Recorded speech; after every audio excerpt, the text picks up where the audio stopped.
What do you got there? IBC of Aquaponics book. Did you rehearse that? Do you know I was going to ask you that or what? No, because I already know the answer. The title. Okay.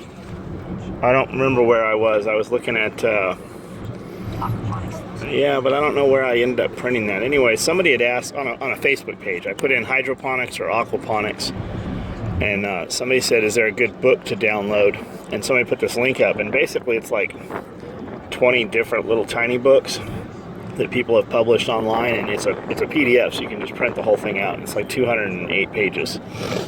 So he wanted to read that, so I printed it out. And today we're going to kind of lay out where we're putting the row house or greenhouse in the back behind the shop.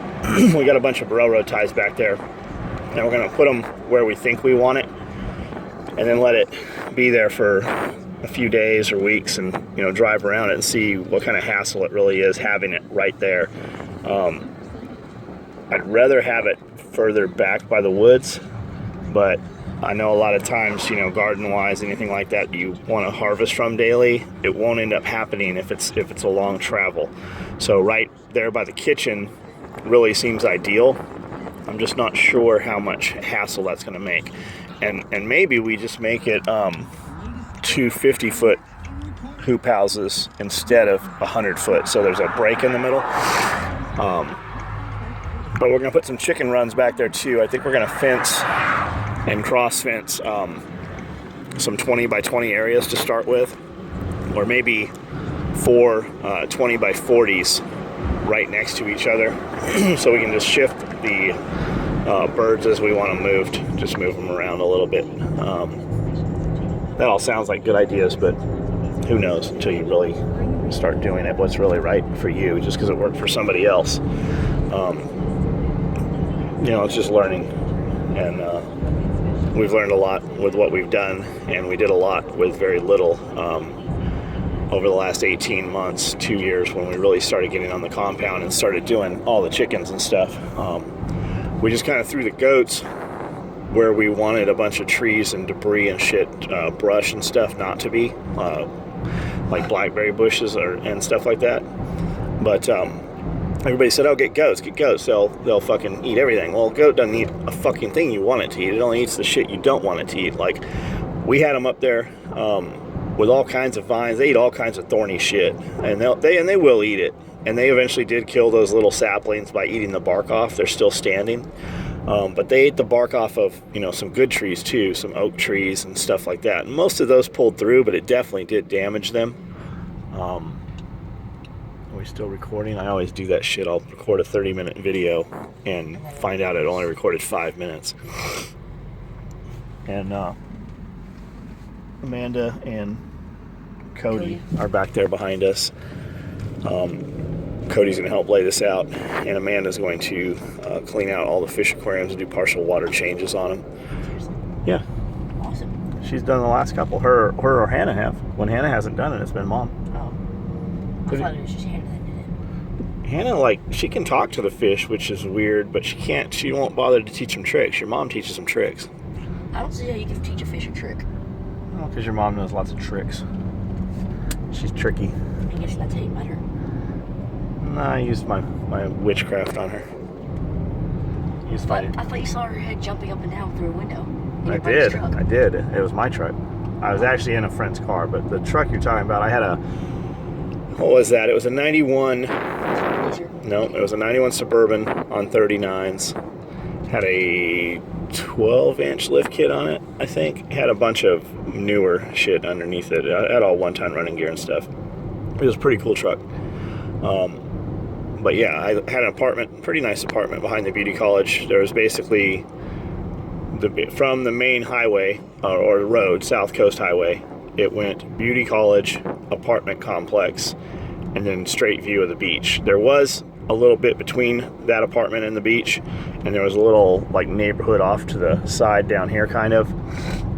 Nicer houses, beachfront. Some of them were actually beachfront. Real tall, skinny homes. Super ridiculous property value. So that's where I met Amanda, was there. That's another story. So we've got 12 IBC totes And then we're about to bring in some much bigger water containers, like 3,000, 5,000 gallon stuff. Like the state Tractor Supply. Yeah, but even bigger than that. I'm sure Tractor Supply could get it, but bigger than that. I've been on Craigslist a lot, especially when we drive. I get on Craigslist, farm and garden. And I'm not looking for anything specific. It's just I'm looking, that kind of stuff's in my head, and I don't know what I don't know. And just by going through there, you kind of figure out what pricing should be on a used item like that. And you kind of know where they're at and what areas, and, a little bit about them. And just from reading, I'll see shit on there, and I'll just look it up to know what it was. And there's a lot of shit that way. I find I learn and retain better that way than just sitting and listening to a show. If I'm in a vehicle, I'm captive at that time. So Amanda drives, and between Facebook and stuff, I do the Craigslist and look through there. And that's how we found, mowers and tractors and farm equipment and animals and fencing, and any water tanks, any number of things. The IBC totes. You see those IBC totes going anywhere from $35 to $120, and you can get them for $35. They're usually pretty dirty, and they had something in them that you definitely wouldn't want to drink after. It might be okay for garden and animals. And then the $120 ones, they're the same as the $60 and $70 ones. It's just that they market it towards range catchment in nicer neighborhoods and, shit like that. But we found a guy, if you bought 6 of them, he would deliver for free. And he did. He showed up with a fucking trailer of 12 of them for us. And that guy's the wheeler dealer. He had all kinds of shit. I commented on how nice his F650 was. And he offered to sell it to me right there on the spot for $30,000. It was a beautiful truck. Maybe it was 35, but it was yellow. And the yellow and gray carried into the interior, but it's an awesome truck. Anyways, we're going to lay this thing out and kind of see where it's at, and that's what we're doing right now. Where are we going to put aquaponics? In the row house. Oh. And I don't know if it's aquaponics or hydroponics. I'm not sure what the two differences really are, or if there is a difference. But I hear Spearcoat say aquaponics instead of hydroponics instead of aquaponics, and I'm not sure really what the difference is. And then we got the pond. Cody's going to dig that pond out a lot more depth, width. It's pretty deep already, but still. I love when you smile at people and they just fucking scowl like you have wronged them somehow. It's a nice looking truck. The grill looks sharp. I don't know what that was. Not the grill, but the bumper tucked under there. Kind of pre-runner style.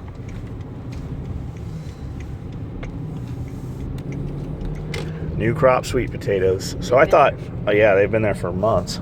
I thought originally when we moved here and you'd see shit like that those guys were growing those here. They're not. Those sweet potatoes actually, I think, come from Mississippi. I remember hearing that. A little kid on a bicycle back there looked like you. I about broke my neck to see if that was you. How would I be over there? I know, because you're sitting here with me. I know. So, tell me what you think aquaponics is. I believe it's with fish instead of just algae, honestly. Fish instead of just algae? Because that's what I thought hydroponics was, with algae. Why algae? Because it's crap. I'm saying that as if it's fish crap. We have some beautiful, they're doing a drive-in car show here, cruise-in, that's what it's called, at the Court Square.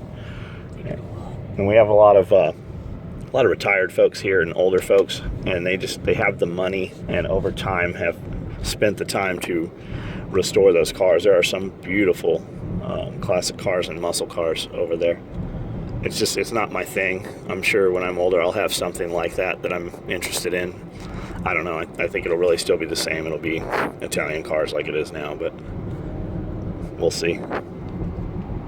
So my understanding is aquaponics is water, inputs for fertilizer, and you use the water to circulate through some kind of grow media. Like you would in the ground, it would be dirt, but you use media balls or bio balls or anything, lava rock, whatever, and that roots the plant. But the inputs, instead of straight putting in inputs, you use fish, and the fish I think you feed the fish, or you have something growing in there that will feed the fish.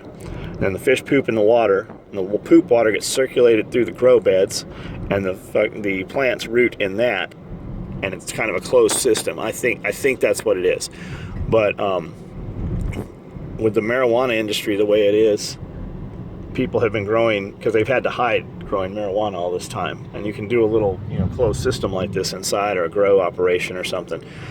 I think that industry and the technology involved in that industry and the things readily available now have expounded 1,000 times just in a short, like in the last 5 years. So when I make these videos, guys hit me up that are doing these legal grow operations now because they don't have to hide. I've never smoked weed in my life. I wouldn't want my kids smoking weed.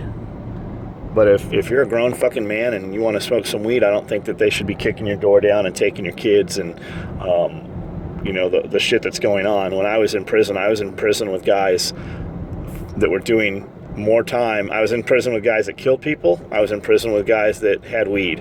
And I was in prison with guys that had weed that were doing more time than people that killed people. It's pretty wild. And it's all just taxing and resources. It's just money. It's all money collection. And all those guys that are in jail for that, somebody's making money on all of them being in jail. It's just like your kid going to school. The school gets, what, $45 a head? At least that's what they told us when I was a kid, $45 a head. And if you missed 2 hours of school, you couldn't be counted that day. And that creates a whole nother business of truancy officers, and it's just fucking money. It's just a whole system. And that's the whole thing, I believe, with weed. And some of the best or people that seem to be the most knowledgeable on these, and some of the few people that have even taken the fucking time to email me about it. Nobody that's growing food aquaponically or hydroponically has bothered to fucking email me and said, hey, you're in the right direction and here's some tips, here's what I use. But several guys that grow weed have sent me all kinds of fucking information and links to buy shit. And they're running, legal grow operations. And they have a lot of knowledge. They're very, very passionate about this. They have tried a lot of different things. They've spent a lot of money on it, and that industry seems to have a shit ton of money right now. And I think it's awesome, and I appreciate that those guys, give me that information. And a lot of what? Weed's become legal in a lot of places because they saw, hey, we can tax this. We can make a lot more money. That's why they started making it legal. Yeah, Northern California, they say $4 billion in taxes. They're also doing it in Vegas and Colorado. Yeah, Colorado. I think I got a guy in Colorado, as a matter of fact, that emails me.